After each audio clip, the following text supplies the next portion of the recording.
Welcome to Preps Insider. I'm Jim Leo, and I'm once again joined by Jay Schwab, the Kane County Chronicle sports editor, and Kevin Drewley, Kane County Chronicle sports reporter. And an exciting week of football, week 5 of the IHSA season. A big game, of course. The Geneva-St. Charles North game was exciting. It was all it was cracked up to be, and what we expected in terms of offensive fireworks. What stood out to you, Jay, in that ball game? Well, it was just a funny game. In the first half, St. Charles North's offense could barely get its hands on the ball, and then in the second half, Geneva didn't initiate its first offensive possession until a minute and a half into the fourth quarter. So the halves were kind of polar opposites. Beyond that, it was kind of a retro game for Geneva, vintage the Michael Rattay era, where Coach Wasinski decided to run the ball 50-plus times in the game, just seeing that St. Charles North physically didn't match up with the Vikings' offensive line, which did a nice job in the game. So Geneva had passed the ball really well, though that had kind of been the story. They were getting their passing game clicking, but Coach Wasinski wanted to go back to running the ball the way they have so successfully in the past, and that worked out well for them. And then with St. Charles North, Dirk Schmidt is just turned into a thing in that special teams game. Second straight week that he's returned a kickoff for a touchdown, almost returned a second one in this game, and I think it's going to get to the point now where teams start kicking the ball away from Schmidt, and he's not the fastest guy on the field, but he just he's fierce when he gets the ball. There's playing hard, and then there's really playing hard and running hard, and Schmidt just seems to have another gear of intensity that's fun to watch when he gets the ball, either in the ground game or especially in special teams. And so a pivotal win for Geneva, and of course Batavia came away with a huge win over St. Charles East. And Kevin, it's hard to believe that with the win, Batavia knocked out East from any playoff contention.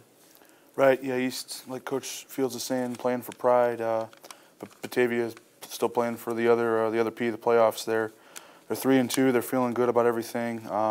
Really showed well against East, just all the way around, especially defensively. That's their second shutout in a few weeks.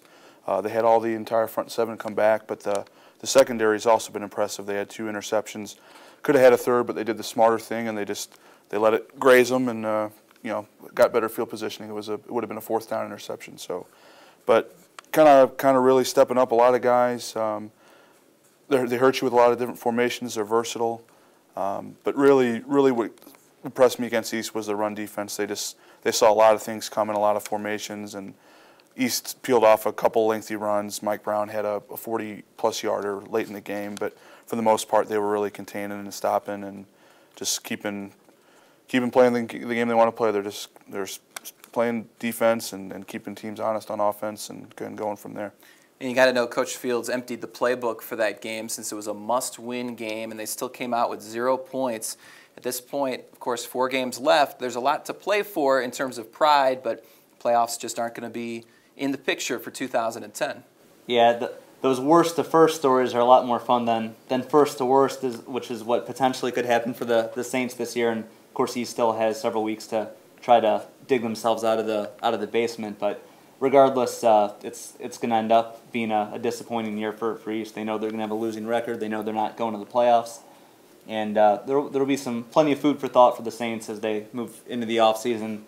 One thing is you wonder just about that non-conference schedule. Awfully tough, and East has done that several years in a row, but eventually you figure you might run into a year like this one when maybe if it's not one of your really stronger years and you're opening up the season against programs like Carmel and Naperville North, it can A, start you off 0-2 obviously, but B, really kind of eat in your confidence a little bit, and it seems like the Saints never really developed that swagger early in the season that only a win can really provide. And then offensively, really it's been 2 straight years that East has struggled. Last year they won the conference behind a terrific defense, and their offense was a little ahead of where it's been this year, but still their offense struggled. So a couple straight years where they've really struggled to score points, and this year, contributing obviously was the injuries they sustained at the quarterback position certainly didn't help, but I'm sure that Coach Fields and his coaching staff will kind of try to figure out whether there's some scheme things they need to adjust or whether it's personnel scenario or whatever the case may be, but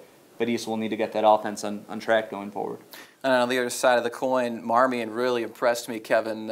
Unbelievable showing, and it was a different story because of the offensive prowess that they showed. 52 points on the board and another goose egg. Marmion's only given up 20 points in 5 games now. Right, yeah, that defense has been spectacular, and people have been buzzing about that. They really thought beginning of the year the offense would be as well, and got slow out of the gate. Certainly they still were winning, but they were winning close and not pulling away like they did against Garin. And Garin's not necessarily the class of the Suburban Christian, but they've given some teams some fights, and really to come out and win the way they did, especially they had a little bit of turnover trouble, which has been unlike them in weeks past, Marmion. But you also have Kane staying unbeaten, going to 5-0, winning at Rochelle, and the margin of victory surprised me there, and I think some others there too. I mean, Kane felt it could win that game, but really interesting note Coach Federley made, just that with that wing tee they run in Rochelle and with Kane's offense, if Kane gets a big lead on you early, then that's to their advantage, because you can't peel off 40 and 50-yard passes when you're only passing the ball, 4 or 5 times a game and running it pretty much every down. So Kane ran into the injury bug, though, a little bit, too. A couple guys to check on. One of them is Taylor Andrews, who's been a big playmaker on both sides of the ball. So we'll see about that. That's been something that hasn't really hurt either team among the unbeatens, Kane and Marmion.